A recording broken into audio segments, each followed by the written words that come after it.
que define a verdadeira maldade? Seria o número frio de vidas ceifadas, a crueldade sistêmica de um regime ou a frieza de quem não precisa apertar o gatilho, pois somente com uma caneta em suas mãos consegue destruir a vida de milhões sem nem sequer sair do luxo do seu escritório? A história humana é frequentemente contada pelos heróis, mas ela foi moldada de forma brutal e sangrenta por monstros. Nesse vídeo nós vamos não apenas listar nomes, vamos mergulhar em um abismo profundo de nossa espécie, analisar os 5 indivíduos que transformaram nações inteiras em campos de extermínio, movido por ganância, fanatismo ou uma total ausência de empatia. Homens cujas ambições custaram a vida de milhões e cujas ações deixaram cicatrizes que o tempo ainda não conseguiu apagar. No topo dessa lista, a gente vai conhecer um sujeito cujo sadismo e ganância corporativa costumam ser esquecidos em livros tradicionais, mas que transformou um país inteiro em um matadouro. Prepare-se, o que você vai ver aqui não é ficção não, é o pior da espécie humana.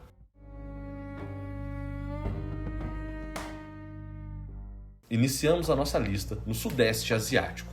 Na década de 1970, imagine um regime que decidiu que o progresso significava literalmente voltar no tempo, que decidiu que, para construir uma utopia, era preciso exterminar qualquer um que soubesse ler. Esse homem foi Salofsar, historicamente conhecido como Pol Pot, o líder do Khmer Vermelho no Camboja.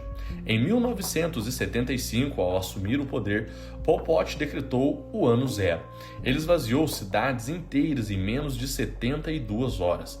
Médicos, professores, engenheiros e advogados foram caçados. Ter as mãos macias ou simplesmente usar um óculos era considerado uma prova de que você era um intelectual, por consequência, traidor, e como sentença você tinha a morte. Para manter você não há ganho, para destruir você não há perda. Pois é, essa era a frase repetida por soldados de Pol Pot para justificar o horror. As pessoas foram forçadas a trabalhar aproximadamente 18 horas por dia nos chamados campos da morte, plantando arroz com ferramentas rudimentares, morrendo de fome, exaustão e malária. Os números são assustadores. Em apenas 4 anos, o regime de Pot exterminou cerca de 1,5 milhão de pessoas. Isso equivalia a quase 23% de toda a população do Camboja na época. Nenhum outro ditador da era moderna matou uma porcentagem tão alta do seu próprio povo em tão pouco tempo. Pol Pot não usava apenas balas. Na verdade, ele costumava economizar munição. Crianças e adultos eram espancados até o seu falecimento com armas rudimentares. Ele transformou uma nação sorridente em um imenso cemitério a céu aberto, provando que o fanatismo ideológico radical pode anestesiar completamente a alma humana.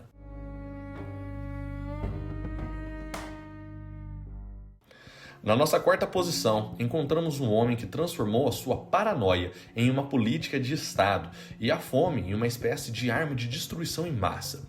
Joseph Jugasvi, ou aquilo que adotou como codinome Stalin, o que significava literalmente homem de aço. Stalin governou a União Soviética com um punho de ferro por quase 3 décadas. Sob o pretexto de modernizar o país, ele eliminou qualquer um que cruzasse o seu caminho, fossem inimigos políticos, generais do seu próprio exército ou camponeses comuns. O ápice da crueldade e falta de empatia com a própria população aconteceu entre 1932 e 1933, no episódio já narrado aqui no nosso canal, conhecido como Holodomor. Pesquisem aí que vocês vão achar um vídeo somente para esse assunto. A grande fome na Ucrânia.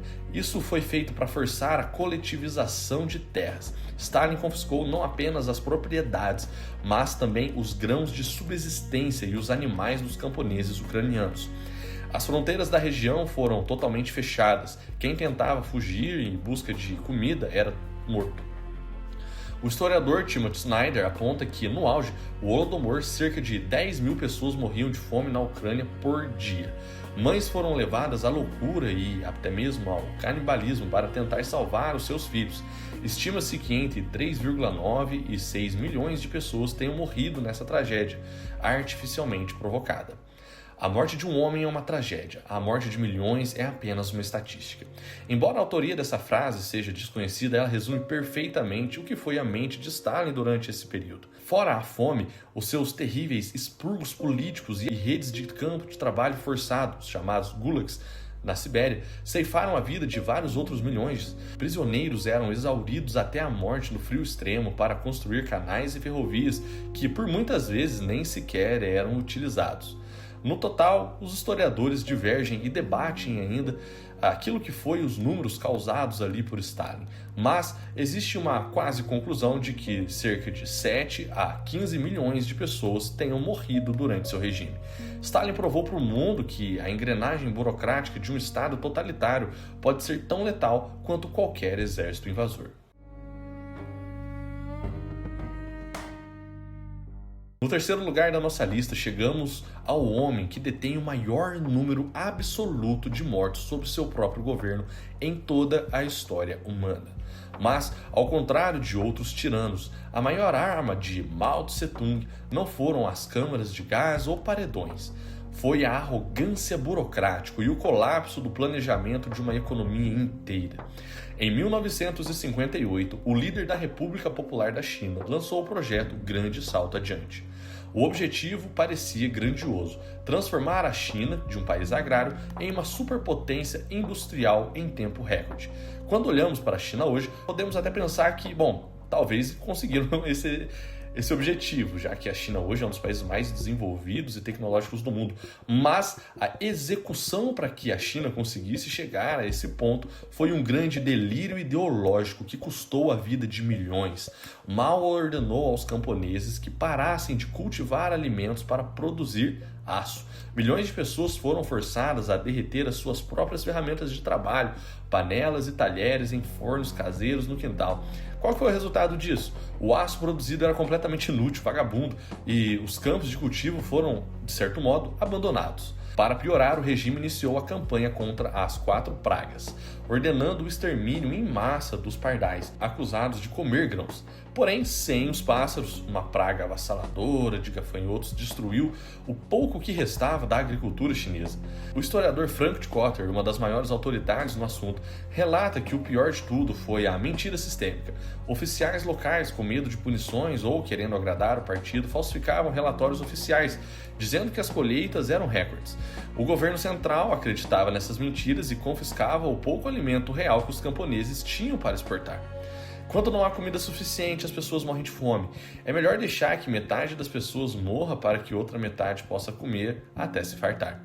Essa frase brutal, documentada em algumas reuniões de partido, mostra a frieza de como as lideranças lidavam com essa situação. O resultado da famosa Grande Fome Chinesa entre 1958 e 1962 é estimado que tenha sido responsável pela morte de 30 a 40 milhões de pessoas, o equivalente a apagar a população inteira de um país como a Argentina do mapa em 4 anos.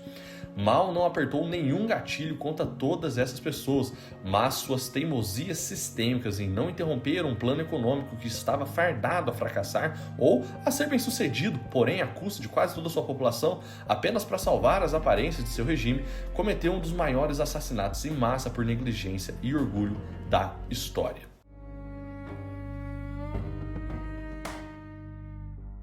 No segundo lugar de nossa lista, encontramos o homem cujo nome se tornou o próprio sinônimo do mal absoluto no Ocidente: Adolf ou Führer, da Alemanha nazi. Se os líderes anteriores nessa lista causaram mortes por paranoia política ou por delírios econômicos, Adolf fez algo diferente e, de certa forma, ainda mais aterrorizante. Ele transformou o assassinato em massa em uma indústria. Ele usou a ciência, a engenharia, a logística ferroviária, a logística burocrática de um Estado com o único objetivo de apagar povos inteiros do mapa. Sob a cortina de fumaça da Segunda Guerra Mundial, que ele mesmo desencadeou na Europa e que custou a vida de mais de 70 milhões de pessoas, Hitler arquitetou o famoso Holocausto. A chamada solução final determinou a eliminação sistemática de judeus, ciganos, homossexuais e pessoas com deficiência, assim como opositores políticos. Em campos de extermínio como Auschwitz ou Treblinka, as pessoas não eram apenas presas ou executadas, elas entravam em uma linha de produção reversa. Eram despidas, tinham seus cabelos raspados e os dentes de ouros arrancados para financiar o Estado e eram conduzidas então em massa para câmaras de gás disfarçadas de chuveiros. Em seguida, os corpos eram incinerados em fornos industriais que funcionavam dia e noite. O historiador Ian Kershaw destaca o que torna o nazismo tão único em sua perversão. É como os cientistas, arquitetos e burocratas altamente instruídos sentaram-se em salas de reunião, como na conferência de Wannsee, para calcular de forma fria quantas pessoas conseguiriam matar por hora. A natureza é cruel, por isso também temos o direito de sermos cruéis. Quem se lembra hoje do extermínio dos armênios? Essa frase foi dita por Adolf, proferida pouco antes da invasão à Polônia, e mostra como ele operava sob o solo da certeza que a força bruta apagaria a memória de seus crimes. Sob suas ordens diretas, o Holocausto exterminou cerca de 6 milhões de judeus, incluindo 1,5 milhões de crianças, e outros 5 milhões de pessoas consideradas indesejáveis pelo regime. Adolf provou que, quando o preconceito e o ódio encontram alta tecnologia, a humanidade é capaz de criar um verdadeiro inferno na Terra.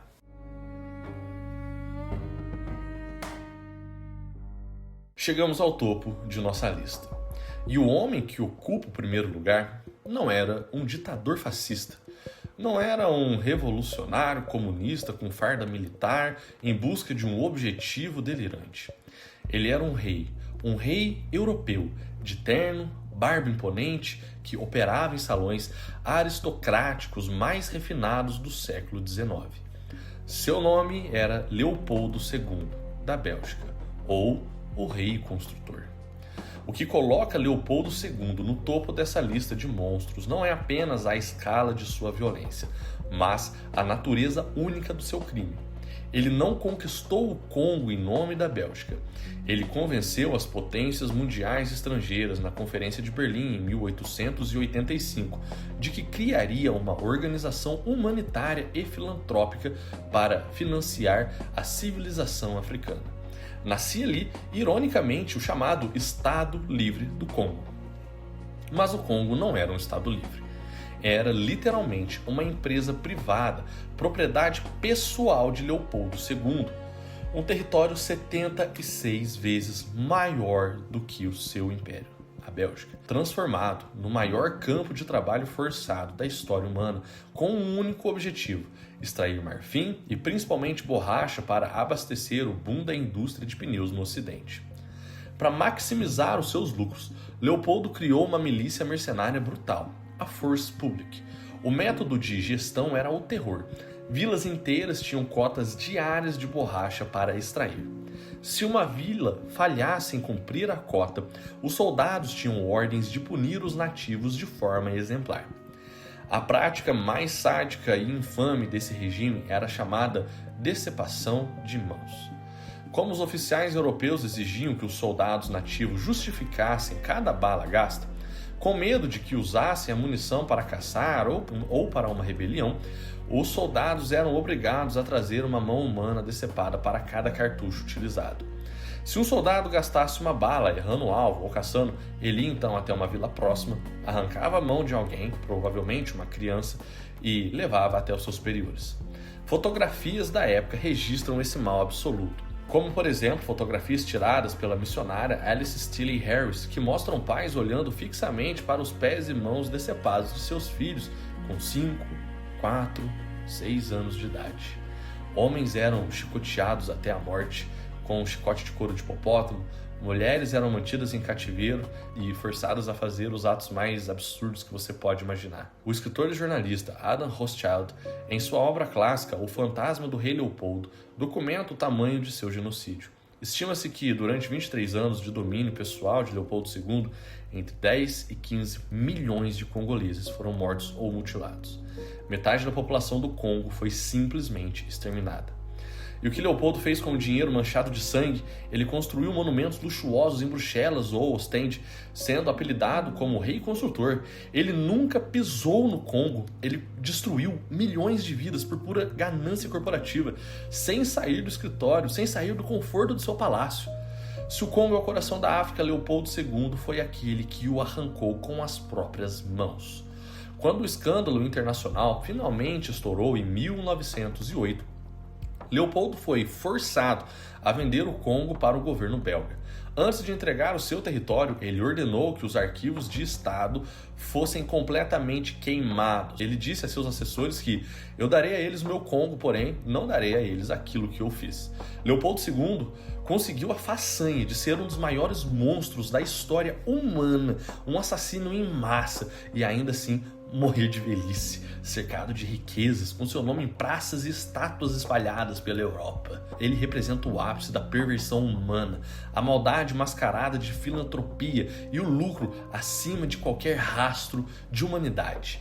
A história pode até tentar esquecer, mas o sangue do Congo jamais será apagado. Se esse vídeo te fez refletir, pense um pouco mais sobre isso. Ao olharmos para essa lista de horror, a pergunta crucial que a gente tem que olhar para dentro e fazer: o que há em comum entre todos esses homens? Se você prestou bem atenção, a resposta não está no aspecto político ou ideológico deles. Nós vimos aqui barbáries manifestadas nas mais diversas formas, passando por monarquias absolutistas de fachada corporativa, ditaduras totalitárias de esquerda radical e regime fascistas de extrema direita. A história nos prova de verdade que a forma mais dolorosa possível que a monstruosidade é construída e ascende ao poder não possui uma cor partidária exclusiva. O que transforma esses homens em monstros é a perversão absoluta do poder, o fanatismo que cega a empatia e a convicção delirante de que vidas humanas podem ser sacrificadas no altar de uma utopia ideológica ou do lucro sem fim.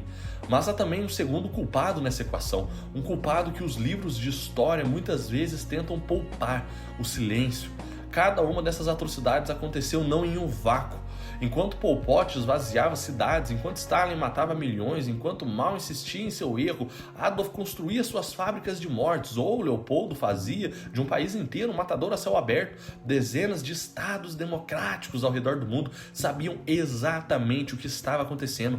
Diplomatas relatavam, jornais denunciavam, mas as grandes potências globais optaram pelo silêncio brutal. Muitas fecharam os olhos por medo de um conflito, outros por pura vantagem econômica e comercial. Afinal, a borracha manchada de sangue do Congo por Leopoldo II abastecia indústrias em toda a Europa. O horror prospera no escuro, mas ele só se agiganta quando aqueles que têm o poder de acender alguma lamparina acabam escolhendo a omissão. Como bem disse o filósofo Edmund Burke, para que o mal triunfe, basta que os homens bons não façam nada. Que os nomes dessa lista não sejam lembrados apenas como estatísticas de antes do passado, mas como um verdadeiro alerta constante. O perigo nunca esteve nas ideologias em si, mas na nossa capacidade coletiva de olhar para o lado e ver que quando o horror bate à porta do vizinho, nós somos obrigados a fazer algo. Se esse vídeo fez você refletir sobre as páginas mais sombrias da nossa história, deixa aqui seu gostei, inscreva-se aqui no Estudos Históricos para não perder os próximos conteúdos e comente aqui embaixo: você acha que o mundo de hoje realmente aprendeu com o silêncio do passado? Até a próxima!